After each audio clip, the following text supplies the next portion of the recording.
Bench. अस्सलाम वालेकुम जी, आप देख रहे हैं कॉट बिहाइंड और मेरे साथ पाकिस्तान के साबिक कप्तान राशिद लतीफ। और हमारी वो गठजोड़ हो गया और अब इन्होंने वादा किया कि ये मुझे बाहर नहीं करेंगे प्रोग्राम से, तो लिहाजा आज मैं जरा कंफर्टेबल होकर बात करूंगा। हमारे साथ जी आज एक ऐसे साहब हैं मौजूद, गुरु हैं, मेंटोर हैं, उस्ताद हैं और आप ये समझें कि he has achieved everything. Farmer first class cricketer जिन्होंने खैरपुर के खिलाफ 36 रन देके 6 खिलाड़ियों को आउट किया और फिर नंबर 10 पे बैटिंग करते हुए 61-62 में कराची के अगेंस्ट 68 नॉट आउट किया। 17 फर्स्ट क्लास मैच खेले। जब कराची की टीम सिंध की टीम खत्म हुई तो हैदराबाद की कप्तानी की और फिर मास्टर्स किया इन्होंने और उसके बाद ये चले गए इंग्लैंड और फिर ये गोरे हो गए। Then he started talking with John Arlotts and James Swansons and वो इनके कंपेनियंस बने जी। एन इंस्टीट्यूशन जो आप कहेंगे लॉ अनटू हिमसेल्फ। कमर अहमद हमारे साथ मौजूद हैं और इट्स रियली ऑनर कमर भाई कि आप हमारे साथ हैं और अभी भी आप अंडर 19 लग रहे हैं, आप खेल सकते हैं वैसे। You are welcome. अस्सलाम वालेकुम कमर भाई। अरे राशिद वेलकम, खुश आमदीद। Thank you. अच्छा कमर भाई, आज हमने वो वाली कहानी नहीं सुननी है। अच्छा मैं लोगों को ये भी बता दूं कि इट वाज 2014 अगेंस्ट श्रीलंका, जब जॉन वुडकॉक और ऋषि बैनू के बाद Qamar Ahmed became the third person ever in the world जिन्होंने 400 टेस्ट मैच कवर किए एज ए जर्नलिस्ट। और 2014 में मुझे ये याद है कि तब तक 732 वनडे इंटरनेशनल कवर कर चुके थे, अब तकरीबन 900 हो गए होंगे 738 हो गए और बाद में 10 वर्ल्ड कप। ये कमर भाई 11वां कौन सा मिस हुआ था वर्ल्ड कप? 10 तो कर लिए, वर्ल्ड कप कौन सा मिस हुआ? देखिए 12 टेस्ट वर्ल्ड कप हुए हैं ना। 11 हुए ना बॉस। 12 हो गए डॉग, क्या हो गया? 75, 79, 83, 87, 92, 96, 12 टेस्ट, 12 वर्ल्ड कप। 99, 2003, 2011। हाँ जी 12। हाँ, तो मैंने 9 कवर किए उसमें से। ओहो 3 मिस हो गए। ये कौन से थे सर जो मिस हो गए कमर भाई? जब मैंने वनडे क्रिकेट की कवरेज छोड़ दी तो वो फिर मैंने ये 2007 में वेस्ट इंडीज में मैंने मिस कर दिया, 2011 का मिस कर दिया, 2015 का मिस कर दिया। अच्छा मेरा पहला वर्ल्ड कप जो था वो 1975 में था जब वेस्ट इंडीज जीती, और उस मेरा जो आखिरी वर्ल्ड कप था वो 2003 में जनूबी अफ्रीका में था। और नहीं उसके लेकिन बाद 2019 में मिल तो रहे थे लॉर्ड्स में। मैं आपको यही बता रहा हूँ कि मेरा आखिरी जो वर्ल्ड कप था 2003 में था।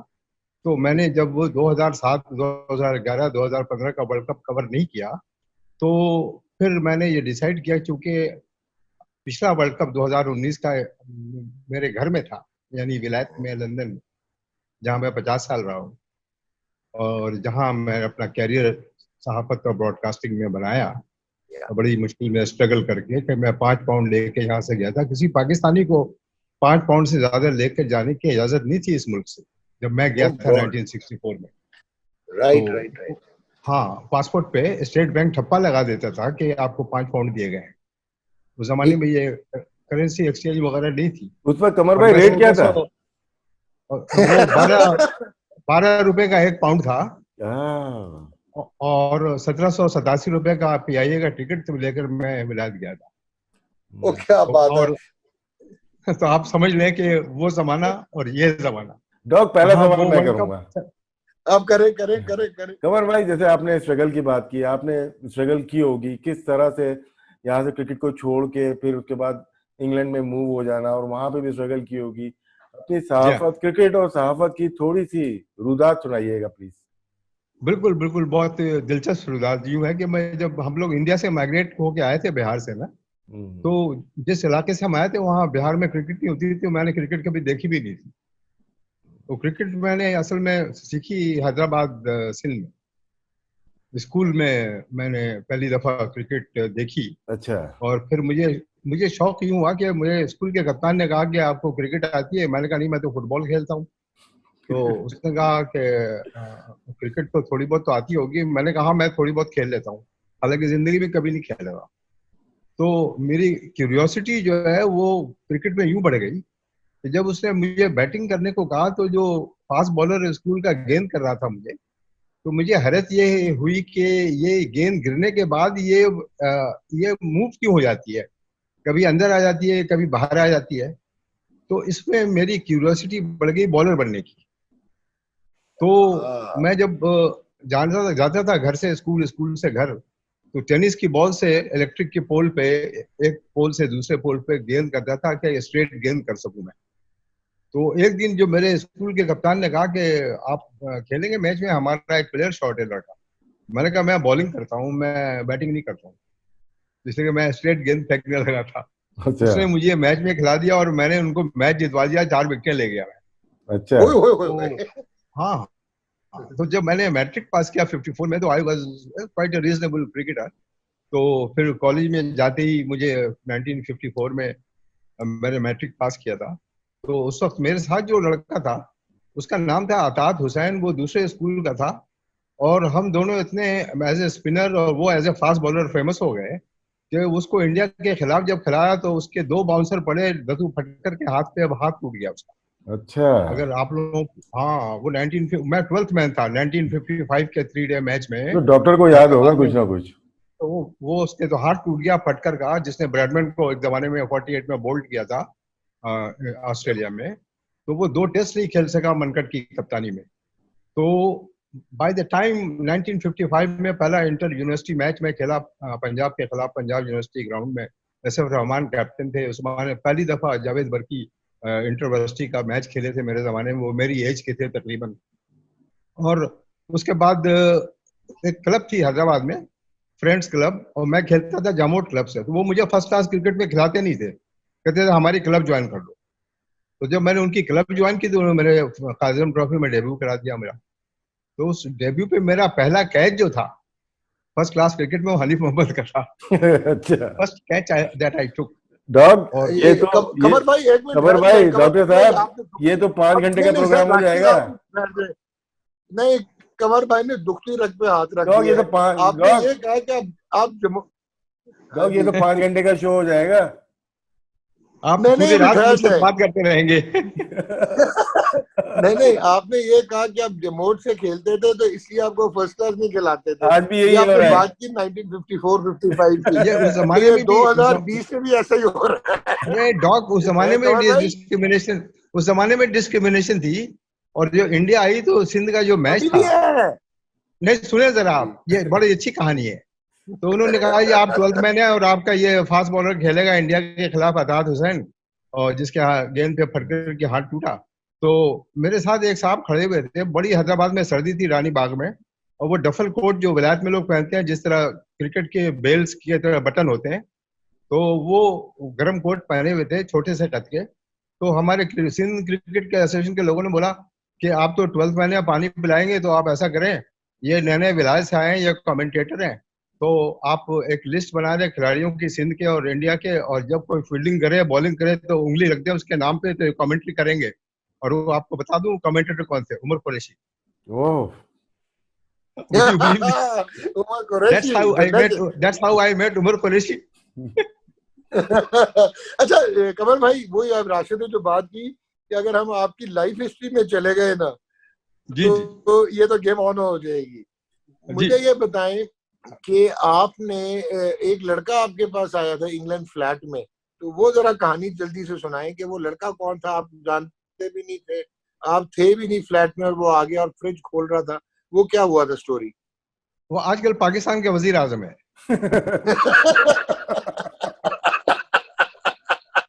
और उनका नाम है आप जानते हैं, दुनिया जानती है, one of the finest allrounder of his time. Hadlee, Kapil Dev, Botham सबका मुकाबला करें तो he was the best amongst them, as a batsman, as a bowler, yes. As a captain. या तो वो असल में मेरी मुलाकात मेरा नहीं, बीबीसी ये के स्टोरी सुनाए, हुआ क्या था? मैं यही बता रहा हूँ आपको, आप सुनते रहे। वो हुआ ये कि अभी पिछले साल नहीं बल्कि इससे पिछले साल जब ये इलेक्शन जीत गए पीटीआई वाले, तो बीबीसी ने इंडिया के टेस्ट में एजबेस्टन में मुझे पकड़ लिया कि हमने आपका इंटरव्यू करना है, इसलिए कि किताबों में ये लिखा हुआ है इमरान के कि वो आपके पास रहते थे, तो हम आपका इंटरव्यू करना चाहते हैं, ये वाह। प्राइम मिनिस्टर बनना। तो 3 आदमी ने एक साथ मेरा इंटरव्यू किया। जिम मैक्सवेल ने एबीसी सिडनी से, चरू शर्मा ने दिल्ली ऑल इंडिया रेडियो से, और एलिसन मिचेल ने बीबीसी टेस्ट मैच स्पेशल की कमेंटेटर। तो उससे लड़की ने मुझसे पहला ही सवाल लाइव ये किया कि ये बताएं कि फेस टू फेस आप इमरान खान के साथ कब आए। मैंने कहा भाई 1971 में मैंने उनकी जो डेब्यू देखा वेस्टर्न पे, तो वो गेंद सही सीधी नहीं कर पा रहे थे, तो उनको इत्तेखाब वाले ने हटा दिया अटैक पे से। उसके बाद वो क्रिकेट नहीं खेले, वो बुस्टर ग्रामर स्कूल चले गए, ऑक्सफोर्ड यूनिवर्सिटी चले गए, मैं कभी जिंदगी में उनसे नहीं मिला। लेकिन 1976 में मैं आधे समर में हॉलैंड में कोच बन गया क्रिकेट क्लब का। तो एक वीकेंड पे मुझे काम था लंदन में। मैं जब आया तो अपने बिस्तर पे मैं रेस्ट कर रहा था अपने घर में शेफर्ड बुश में, तो किसी ने मेरा फ्लैट खोला। मुझे आहट हुई कि हो सकता है मेरा खालिद, ये दोस्त लाहौर का जिसको मैं देख कर गया हूँ फ्लैट देखभाल करने के लिए, वो खालिद होगा। मैं उठा तो इमरान खान, मैंने देखा कि मेरे किचन में तो इमरान खान खड़ा है और फ्रिज से बोतल दूध की निकाल के बोतल से दूध पी रहा है। तो मैंने कहा अरे इमरान, तो उसने कहा आप तो कमर भाई है, तो आप कैसे आ गए, आप तो हॉलैंड में कोचिंग कर रहे हैं। मैंने कहा नहीं मैं वीकेंड पे आया हूँ। और कहने लगा आई एम सॉरी, मैं आपके बगैर इजाजत के आपके घर में रहता हूँ, आपकी चाबी दी हुई है, आपके दोस्त है। मैंने कहा you are welcome, you come any time you want to, because मैं तो अभी मंडे को चला जाऊंगा Rotterdam. That's how I first met him, that was the young boy. Okay अच्छा, अब कमर भाई जरा मैं एक चुपता हुआ सवाल करूंगा। न्यूजीलैंड में आप कमेंट्री कर रहे थे, आपको फोन क्यों आते थे ग्राउंड में कहीं से? हो ये तो आपने बड़े अच्छा सवाल कर दिया मुझसे। नोमान, ये ख्याल में डॉग मैंने आपको ये कहानियां सुनाई हुई हैं, सब सुनी हुई है, लोगों को सुनाना चाह रहे हैं। लोगों को सुनाए। मैं बिल्कुल सुनाना चाहूंगा। ये तो बड़ा अच्छा मौका है मेरे लिए कि राशिद लतीफ भी यहाँ बैठा हुआ है, जो कि इसमें इसने काफी मेहनत की हुई है। और असल में चक्कर ये था नोमान के मैं क्योंकि बीबीसी का मैं रिपोर्टर था, हिंदी उर्दू अंग्रेजी सर्विस का और टाइम्स और गार्डियन अखबार का। तो मैंने आपको तजुब ये होगा कि 50 साल जो मैं विलायत में रहा और मैंने किसी की नौकरी नहीं की, और I was the most successful freelance reporter broadcast. No BBC ने दो तीन दफे, आप मेरी किताब जब पढ़ेंगे for more than a game, मेरी ऑटोबायोग्राफी, इसमें सब लिखा हुआ है पहले। और कि जब भी मुझे जॉब ऑफर करती थी बीबीसी, मैं उनको मना कर देता था या अखबार वाले, इसलिए कि मुझे पूरी दुनिया से जॉब मिलती थी, इसलिए कि I specialise in the game, my background was cricket as a player. तो मैंने सहाफत जब पढ़ी तो आपको पता है कि गोरे जो होते हैं वो बड़ी मुश्किल से सहाफत में अंग्रेजी जबान के लोग घुस रहे थे। वो बड़ा लकी था और बड़ी स्ट्रगल की, आपको अंदाजा नहीं है। मैंने शुरू में इसलिए आपको कहा कि मैं 5 पाउंड लेके गया था, तो मेरे कोई रोजी का जरिया नहीं था, तो मैं इधर उधर ऑड जॉब्स करता था सरवाइव करने के लिए। तो मैं जब इस काबिल हो गया तो मुझे बीबीसी ने एक चांस दिया, उनको जरूरत थी उर्दू हिंदी बोलने वाले की। तो उन्होंने मेरी आवाज टेस्ट की और आवाज टेस्ट करने के बाद देखा कि आपकी रेडियो वॉइस है कि नहीं है, तो उन्होंने मुझे ओके किया। तो ग्राउंड में जब मैं जाने लगा तो अंग्रेज लोग मुझे जर्नलिस्ट पहचानने लगे कि ये बंदा कौन है जो बीबीसी की बूथ में आके दिन में 2-3 दफे बोलता है। तो आस्ते आस्ते जब लोगों को पता पड़ा कि इसका तो क्रिकेटिंग बैकग्राउंड है, तो क्रिकेट का खिलाड़ी है, that's how I entered into British journalism. Okay, ठीक हो गया। हाँ, तो अब ये बात जो आपने मुझसे सवाल किया, बड़ा अच्छा और ट्रिकी सवाल है, दुनिया को जानना चाहिए कि मैं दुनिया के जिस कॉर्नर में जाता था, दुनिया का मोस्ट ट्रेवल्ड आदमी था मैं सहाफत में। ऑफ कोर्स, बिल्कुल बिल्कुल। तो ये मैं सिर्फ पाकिस्तान टीम के साथ ट्रेवल नहीं करता था, मैं दुनिया की हर टीम के साथ असाइनमेंट जिसका साथ मेरा होता था। तो अब ये बीबीसी के जो लिस्टर्स होते हैं हिंदी उर्दू सर्विस के या अंग्रेजी सर्विस के, दुनिया में आजकल तो इतना वो पॉपुलैरिटी सैटेलाइट टेलीविजन की वजह से टेलीविजन की हो गई है, वरना तो लोग बीबीसी सुना करते थे शाम जी। तो लोग आपकी आवाज से मानूस हो जाते थे। तो जो ये फोन करने वाले जो आप बता रहे हैं ये सट्टेबाज थे, बिल्कुल। ये जब इनको पता पड़ता था कि कमर भाई सिडनी में है, ऑकलैंड में है और वहाँ फला जगह है, श्रीलंका में है, वेस्ट इंडीज के फला आइलैंड में है, तो ये मुझे कांटेक्ट करते थे। अब आप पूछेंगे कांटेक्ट कैसे करते थे, मैं आपको कहानी सुना देता हूँ कि मुझे कैसे पता पड़ा कि मैं ऑकलैंड में, चूंकि 1989 से टेलीविजन न्यूजीलैंड का कमेंटेटर था, कोई भी टीम वहां जाए तो मैं टाइम्स अखबार और बीबीसी की तरफ से जाता था। तो एक दिन मैं जब 15 मिनट की कमेंट्री करके और मैं उस वक्त डेली टेलीग्राफ की रिपोर्टिंग कर रहा था, तो मैं प्रेस बॉक्स में जाने लगा ऑकलैंड के ग्राउंड में। तो स्कोरर ने मुझे खिड़की खोल के कमेंट्री बॉक्स की, मैं Henry Blofeld, Glenn Turner, John Morrison, Grant Nisbet सब कमेंटेटर थे। उसने आवाज दी, mister Ahmed there is a telephone call. तो मैं जब आया तो आवाज आई टेलीफोन के अदर लाइन से, लैंडलाइन के, आप कमर साहब बोलते हो? मैंने कहा भाई मैं कमर बोलता हूँ। तो कहने लगा सर मेरे को हेल्प चाहिए, वरना मेरे को तो हार्ट अटैक हो जाएगा अगर आप मेरी हेल्प नहीं करो। तो मैं कहानियां तो बहुत सुनी हुई थी। मैंने कहा आप कौन है, सट्टेबाज है?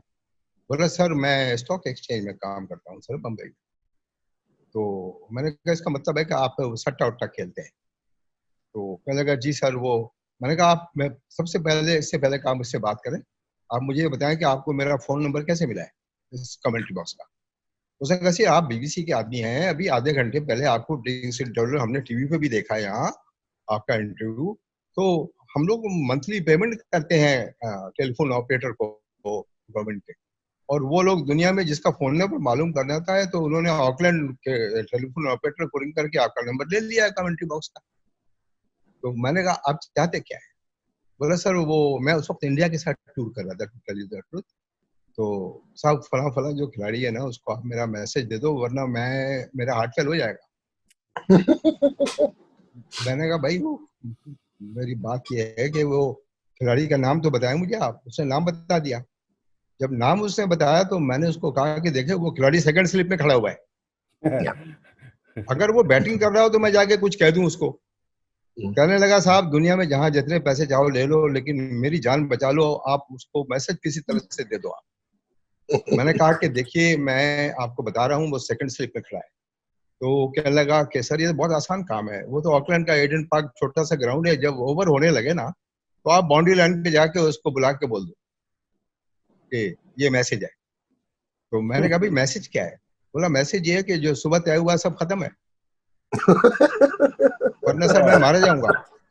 तो मैंने कहा भाई बात यह है कि मुझे सारा क्राउड जानता है, सारे कैमरामैन जानते हैं, और जब मैं बाउंड्री लाइन पे जाऊंगा किसी उसको मैसेज देने तो पूरा कैमरा मुझ पे होगा और मेरी जॉब खत्म हो जाएगी। ठीक है, I don't want to do this, मैं आपका मैसेज नहीं दे सकता।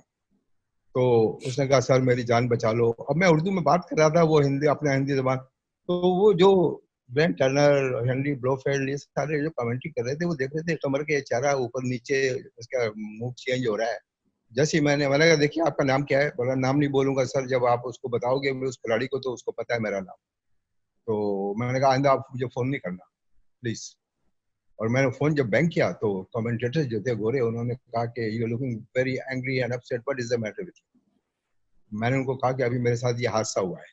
तो उन्होंने कहा कि वो खिलाड़ी कौन है जिसका तुम हमें नाम बताओ।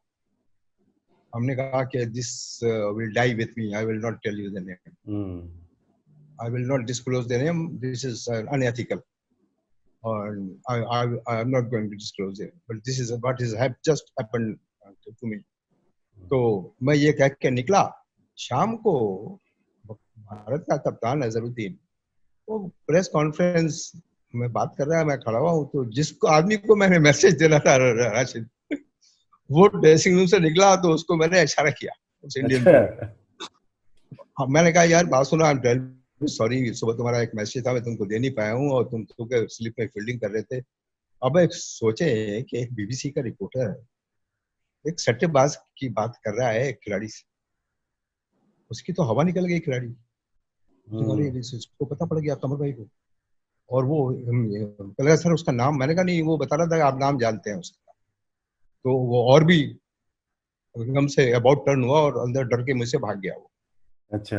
And that name I cannot take because the name will हाँ, die with me. इधर ना लीजिएगा, वैसे मैं पूछ लूंगा। नहीं मैं किसी का नाम नहीं ले सकता चूंकि विराट का सहाफत पड़ा हुआ आदमी, मैं इस तरह का काम नहीं करता। चलो कमर भाई थोड़ा शिफ्ट करते हैं, क्रिकेट की तरफ आते हैं। पाकिस्तानी, आपने तमाम कैप्टन को देखा होगा, उनको कप्तानी करते हुए देखा होगा, अभी के नहीं, 80s से जावेद भाई, इमरान खान, और उससे पहले इंतखाब आलम, मुश्ताक मोहम्मद, वसीम बारी, जहीर अब्बास, उससे पहले जावेद बरकी, माजिद, और भी लोग होंगे।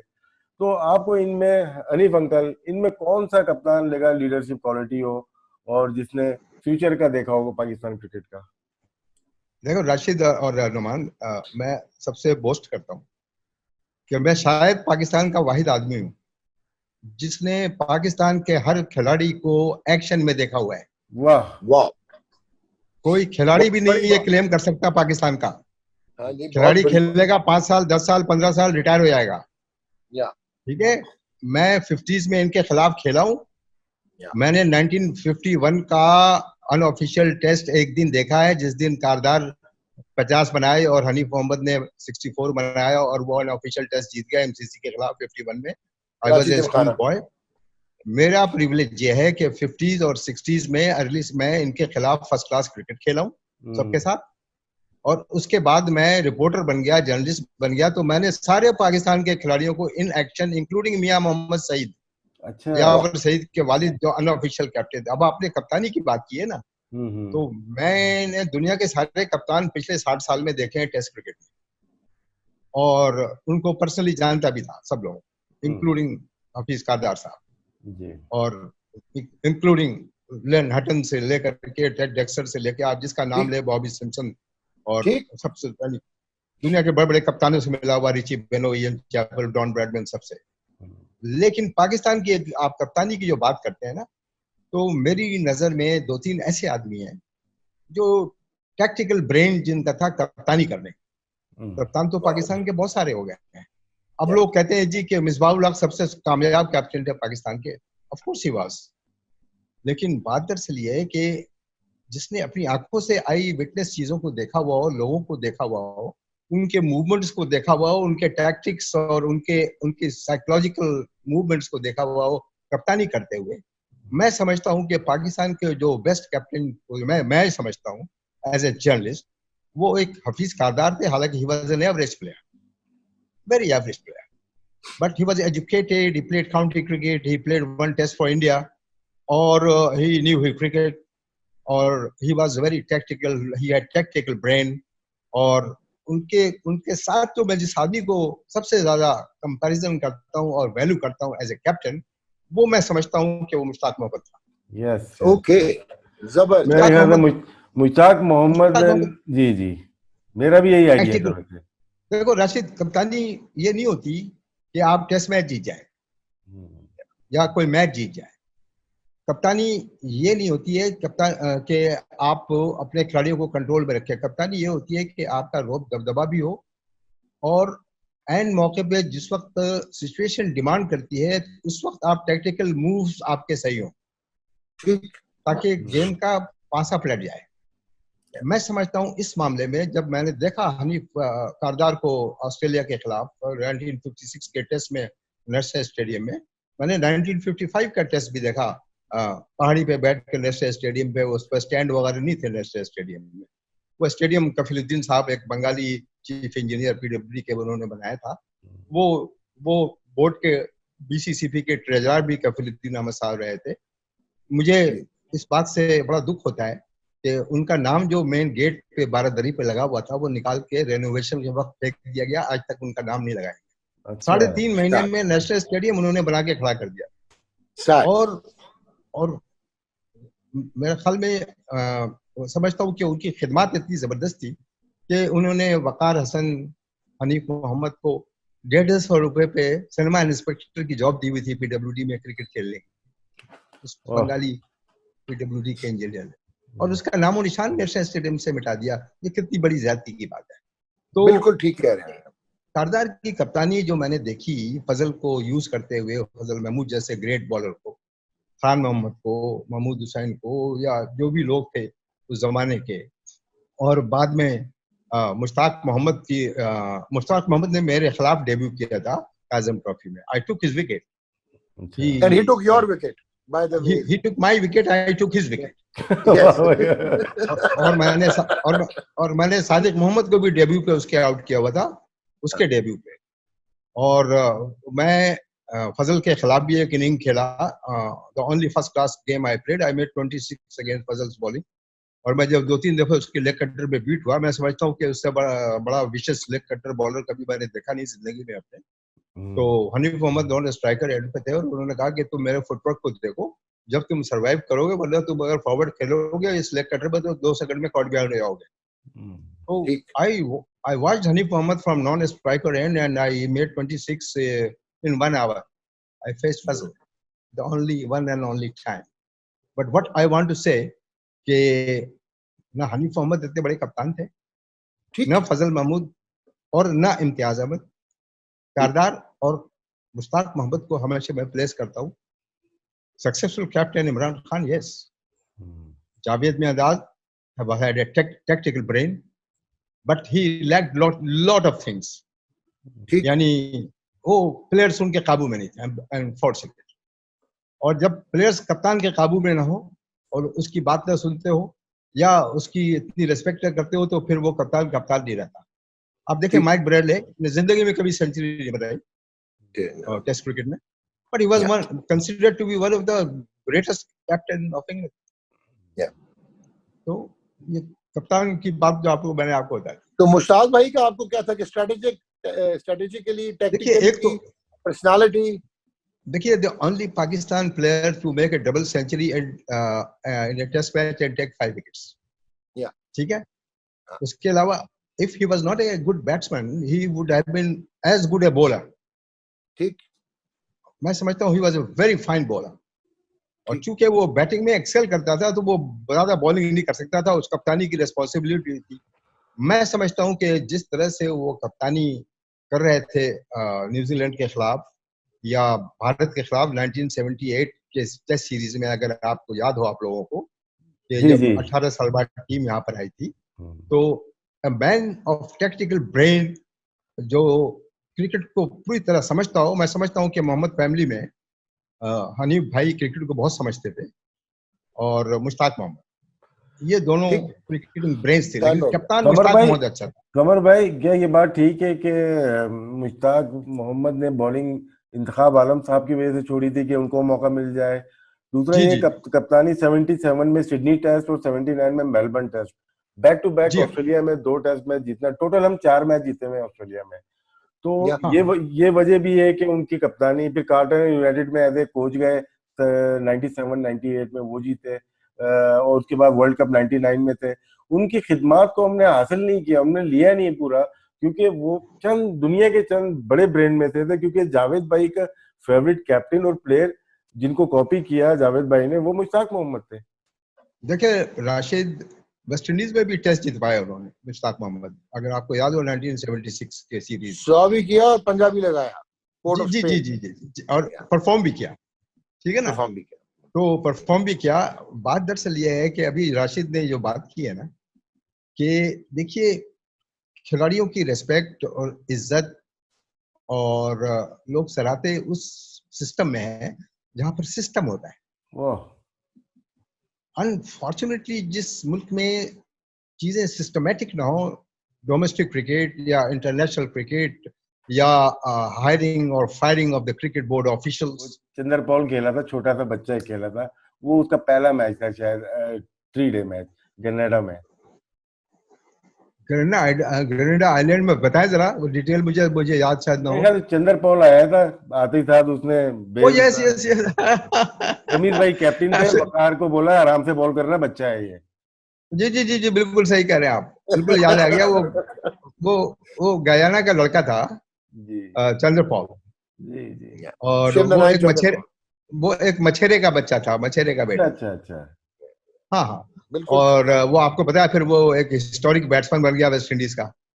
लेकिन जब मैं 1988 के दौरे में इमरान खान की कप्तानी में, जब इमरान खान को रिटायरमेंट से वापस आए, प्रेसिडेंट ज़ियाउल हक 88 में जब वो वापस आए अपील करने के बाद ज़ियाउल हक के, प्रेसिडेंट ऑफ पाकिस्तान के, और कप्तान बन के वेस्ट इंडीज गए, तो सेंट लूसिया में एक लड़का खेलने आया, राशिद, वो लड़का जो था वो बाद में दुनिया का रिकॉर्ड होल्डर बन गया, बैट्समैन ब्रायन लारा। क्या बात है। अच्छा, ये जो कमर भाई, बिफोर वी कंक्लूड, ये शिवनारायण चंद्र पॉल का एक और रिकॉर्ड हो गया ना कि अपने बेटे के साथ फर्स्ट क्लास क्रिकेट खेला और दोनों ने 100 किया। Doc, as a historian, you know that this has happened many times before as well. हाँ, लेकिन ये इसका तो बहुत मजा है ना कि अभी हाँ, recent past में ये शिवनारायण तो चतुर मैं समझता हूँ कि playing with them and both scoring 100. it is fantastic to see such thing happen. कि आपकी नजरों हाँ, के और सामने आपका आपका बेटा जवान हो जाए, और या अगर आप हाँ, डॉक्टर हैं तो वो डॉक्टर बन जाए, आप जनरल हैं तो जनरल बन जाए, आप स्प्रिंटर हैं या क्रिकेटर हैं तो वो क्रिकेटर या स्प्रिंटर बन जाए, yeah. तो बड़ी अच्छा लकी चीज कंवर होती भाई, ये राशिद एक और चीज एंजॉय करेगा कि काज़ी-आज़म ट्रॉफी का एक मैच हुआ था जिसमें यावर सईद कप्तान थे और यावर सईद कह रहा हूँ, मियां मोहम्मद सईद कप्तान थे, यावर सईद नया गेंद कर रहे थे, फजल महमूद उनके सन इन लॉ थे और भावलपुर की टीम में वो दो ब्रदर्स थे, असगर अली और उनका भाई। तो ये पूरा फैमिली मैच ही हो गया था है। फर्स्ट जी, मैच ये तो में। देखे ना, इस पे तो किताबें लिखी गई हैं डॉक। ये फैमिली हाँ जी। ये जो अच्छा कंवर भाई, जाते जाते बताएं कि best ever batsman from Pakistan, best ever bowler from Pakistan, Qamar Ahmed ने क्या देखा, क्योंकि आपने सारी क्रिकेट देखी है पाकिस्तान की। मैं समझता हूँ डॉक के ऑप्शन ये देना, सवाल 3-4 के बड़ा, ऑप्शन दे।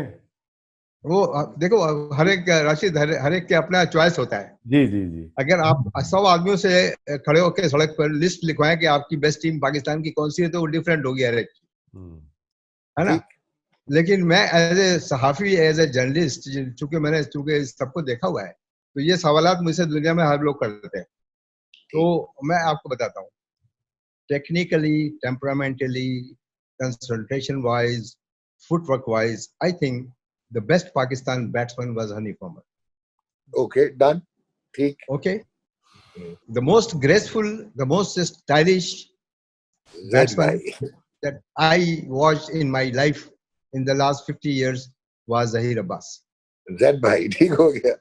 मैंने ग्रेग चैपल को देखा, मार्क वॉ को देखा, अजहरुद्दीन को देखा, वीवी लक्ष्मण को देखा, इन सारे बड़े बड़े, डेविड गावर, गारफील्ड सोबर्स को देखा, मैं समझता हूँ नील हार्वे को देखा, मैं समझता हूँ कि Z is above them as far as elegance was concern.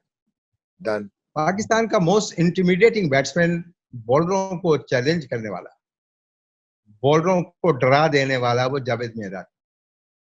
Class, ठीक हो गया, डन। इसमें कोई शक नहीं है मुझे. कर्टली एम्ब्रोज का मैंने टेस्ट डेब्यू जब कवर किया, और जब इमरान ने ये बयान दे दिया कि मैं जावेद को कप्तान बैट्समैन नहीं मानता, इसलिए कि उसने वेस्ट इंडीज के खिलाफ सेंचुरी नहीं बनाई है, तो जावेद मेरे कमरे में आया जॉर्ज टाउन में, और उसने मियांदाद ने कहा कि कमर भाई, ये कप्तान का आपने स्टेटमेंट सुन लिया? मैंने कहा सुन लिया. तो कहता अब आप तमाशा देखना. उसने वनडे में सेंचुरी तो मारी थी, 5 वनडे पाकिस्तान हार गया था और राइट ऑफ हो गया था, और टेस्ट में जब बैटिंग करने आया जावेद मियांदाद, तो कटले एम्ब्रोज का टेस्ट डेब्यू था, ठीक। तो वो उसको पता नहीं था एबिलिटी जावेद मियांदाद की.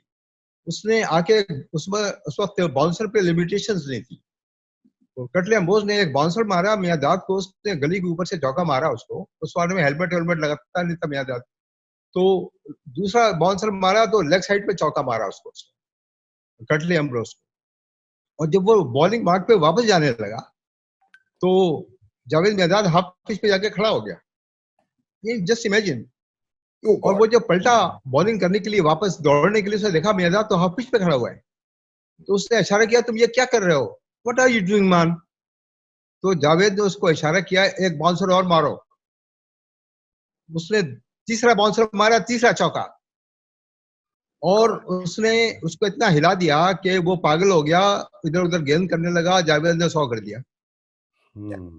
दो जावेद ने सेंचुरी नेक्स्ट की मैच थी, में back to back 2 century. Javed ने नेक्स्ट मैच में 100 कर दिया. फिर मुझसे जावेद ने कहा, आप जरा आप इमरान खान से पूछिए कि मैं बैट्समैन हूँ और क्या हूँ.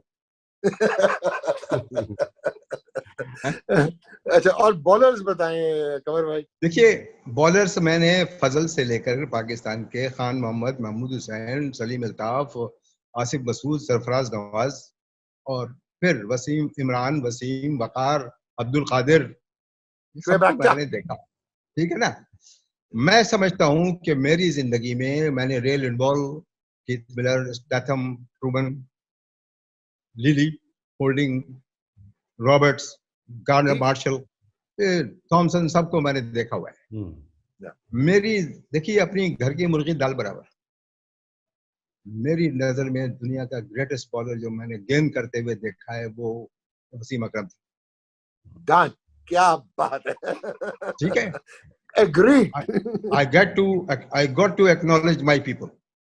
सही है। और आप दूसरे तारीफ करें ना करें, मैं समझता हूं कि Andy Roberts, Marshall, Holding Roberts, सबके परफॉर्मेंस देखने के बाद, लिली थॉमसन, स्टैथम, ट्रूमन, मैं समझता हूं कि एक साथ गेंद करने वाले वसीम वकार से बेहतर pair of bowler, successful strike rate, number of wickets कोई नहीं आया, कोई भी नहीं आया, और हमें फख्र हासिल नहीं। है कि हमने कीपिंग की उसको।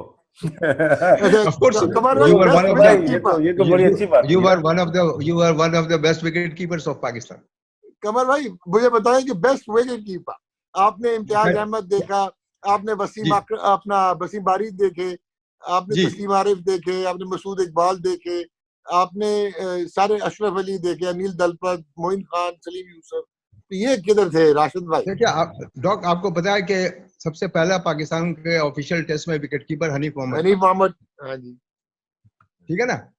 हाँ जी। बाद में कारदार ने उनको कह दिया भाई तुम मेन बैट्समैन बन जाओगे, तुम तो ये छोड़ो हाथ दिया प्रेशर और अक्सर, ये तो इम्तियाज भाई कप्तानी वो विकेट कीपिंग करने लगे।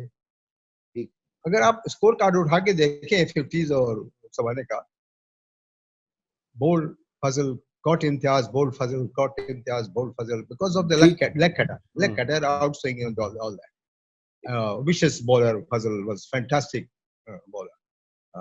Baniati handsome आदमी, one of the most handsome cricketer I've seen on a cricket field. Okay, Keith Miller और Fazal Mahmood.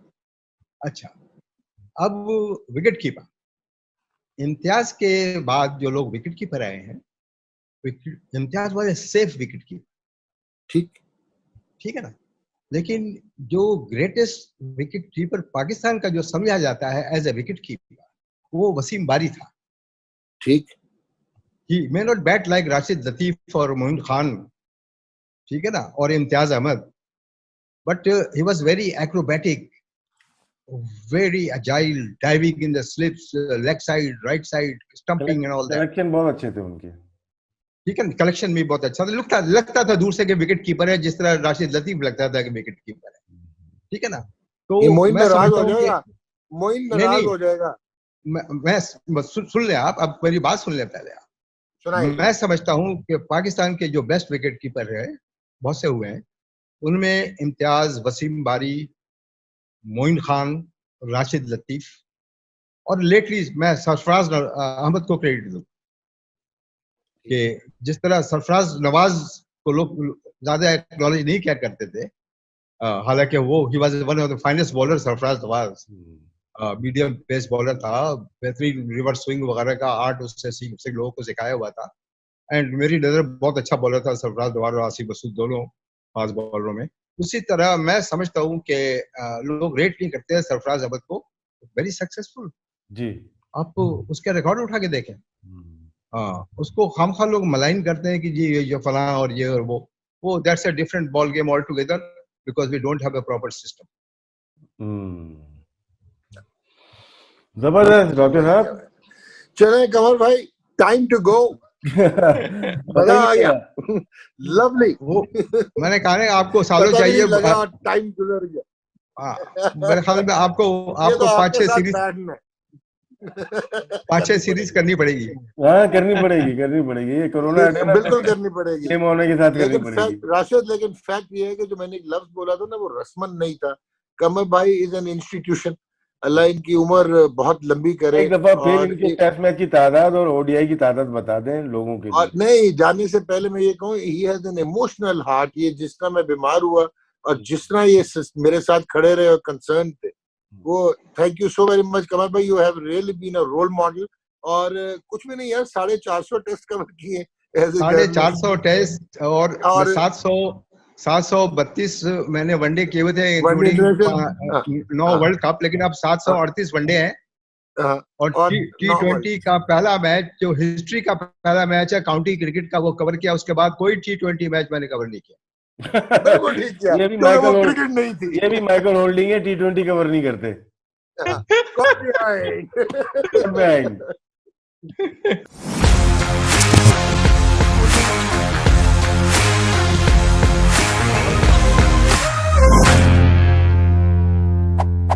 Got banned.